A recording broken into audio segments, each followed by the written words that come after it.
నీకోసమే నేను వెతుక్కుంటూ సుధాకర్ ఇంటికి వెళ్తున్నాను. నువ్వే కనిపించావు. కాదు కాదు, ఆ దేవుడే నిన్ను నాకు కనిపించేలా చేశాడు. రే, నువ్వు నా మనవడవంటే నేను నమ్మలేకపోతున్నాను రా. ఒరే, నువ్వేమనుకోనంటే ఒక్కసారి నీ వీపు మీదున్న పుట్టుమచ్చ చూపిస్తావా?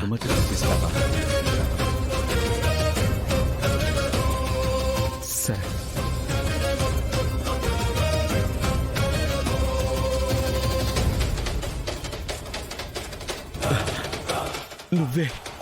నువ్వేరా నా మనవడివి.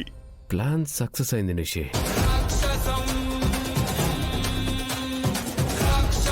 మీరు నిజంగా నా తాతయ్యనా? అవునానా? నేనే నీ కోసం వచ్చాను. నువ్వు సుధాకర్ కొడుకువని అందరి ముందు నిరూపించడానికి వచ్చాను. సుధాకర్ చేసిన పాపం సుధాకర్తోనే కడిగిద్దామని వచ్చాను. ఆ ఇంటికి వద్దు తాతయ్య. అక్కడ మనసున్న వాళ్ళు కానీ, మన ప్రేమ అర్థం చేసుకునే మనుషులు కానీ ఎవ్వరూ లేరు. అక్కడికి వెళ్ళి నన్ను కొడుగ్గా అంగీకరించమని చాలాసార్లు అడిగాను. కుదరదన్నారు. ఆయన కొడుకు యువరాజ్తో నన్ను కొట్టించాడు తాతయ్య. ఇన్ని రోజుల తర్వాత మిమ్మల్ని కలిశాను. ఇప్పుడు చాలా ఆనందంగా ఉంది. ఇప్పుడు అక్కడికి వెళ్ళి ఈ ఆనందాన్ని పాడు చేసుకోలేను తాతయ్య. పదండి, మనం ఆదిత్యపురానికి వెళ్దాం. పదండి. ఎక్కడికిరా వెళ్ళేది?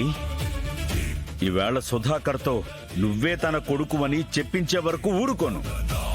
ఇన్ని రోజులు నీకెవరూ లేరని, నీ కోసం ఎవరూ రారని నిన్ను అవమానించారు. ఇప్పుడు నీకు నేనున్నాన్రా. పద. సరే తాతయ్య, పదండి. ఈ ముసలు నా మాట వినేలా లేడు. అర్జెంటుగా నిషి వాళ్ళకి ఫోన్ చేసి జగదాత్రిని కేదార్ని ఇంట్లో లేకుండా చేయమని చెప్పాలి. ఆ తర్వాత ఏదో ఒకటి మేనేజ్ చేసుకోవచ్చు. వంట గంట లేట్ అయినా పర్లేదు అనుకోకు. వెంటనే వెళ్ళి వంటకి సిద్ధం చేయి. సరే నిషి. అట్నే కేదారు ఖాళీగానే ఉండాడు కదా, ప్లంబర్ని పిలిపించి స్విమ్మింగ్ పూల్ పక్కన పైపు పగిలిపోయి ఉండది, అది రిపేర్ చేయించమని చెప్పు. సరే అత్తయ్య, చెప్తాను. ఖాళీగా ఉన్నాం కదా అని చెప్పిన పనులు చిన్నగా చేయకుండా ఫాస్ట్ గా చేయండి. విషయం ఏదో తేడాగానే ఉంది. సరే, ఫ్రెష్ స్టార్ట్ చేస్తాను.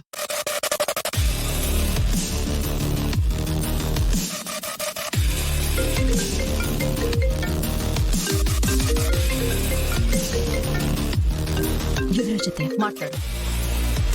యువరాజ్, పని జరిగిందా? ముసలోని కలిసి నువ్వే కేదారని నమ్మించి ఇంటికి రాకుండా ఆపేశావా? కలిశాను. కేదారని నమ్మించాను, కానీ ఇంటికి రాకుండా ఆపలేకపోతున్నాను. అయ్యో, ఇంట్లోనే ఆ కేదారు జగదాత్రి ఉన్నారబ్బోడా. ఆ ముసలోడు గాని ఇంటికొస్తే మన ప్లాన్ అంతా పాడవుతుంది కదూ. పాడవకూడదని మీకు ఫోన్ చేసింది. వెంటనే మీరు ఏదో ఒకటి చేసి వాళ్ళిద్దరిని ఇంట్లో నుంచి పంపించేయండి. మేము చెప్తే జగదాత్రి ఖచ్చితంగా వెళ్ళదు యువరాజ్. ఏదో ఒకటి చేయండి నిషి. నేను ఈ ముసలోని అటు ఇటు తిప్పి తీసుకొస్తాను.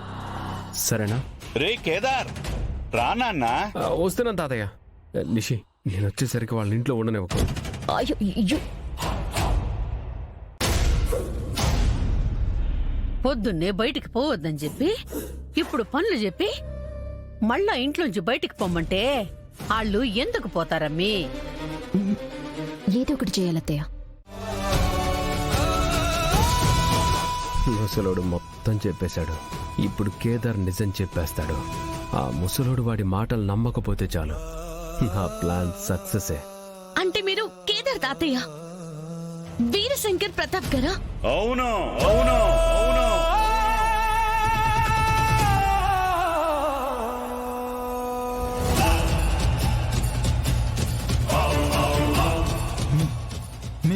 మీరు నిజంగా వీరశంకర్ గారా? అవును, నేను వీరశంకర్నే. దాత్రి, అంటే మీరు మా తాతగారు. అక్క, మా తాత నా కోసం నన్ను వెతుక్కుంటూ వచ్చారు.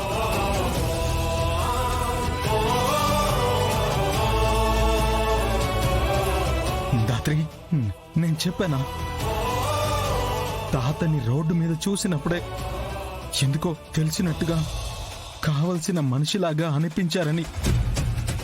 అవును, ఏ జన్మ బంధమో అనుకున్నాము కానీ ఈ జన్మ బంధమే అని తెలుసుకోలేకపోయాము.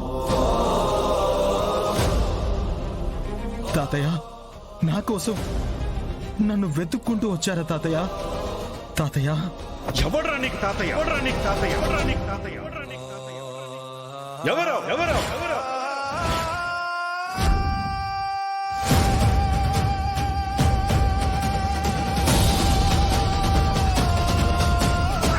చెప్తా వాళ్ళ సంగతి. తాతయ్య, ఆ యువరాజుతో జాగ్రత్తగా ఉండండి. మీరు ఎవరో తెలుసుకున్నాక మీ దగ్గరున్న సాక్ష్యాల కోసం వాడే మీ మనవణ్ణి కేదార్నని చెప్పి మిమ్మల్ని మోసం కూడా చేయొచ్చు. నేను కేదార్కి తాతయ్యని, నీకు కాదు.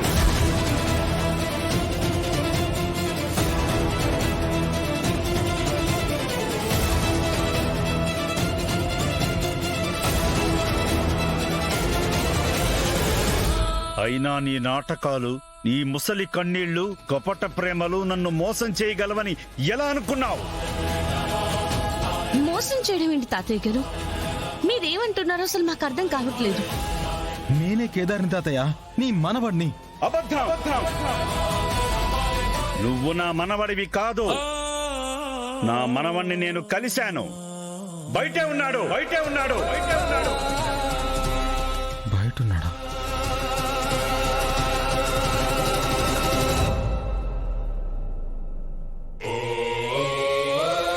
కాబట్టి మీరు నాటకాలు ఆడడం వల్ల ఏం ఉపయోగం లేదు. నాటకాలు ఆడడం ఏంటి తాతయ్య గారు?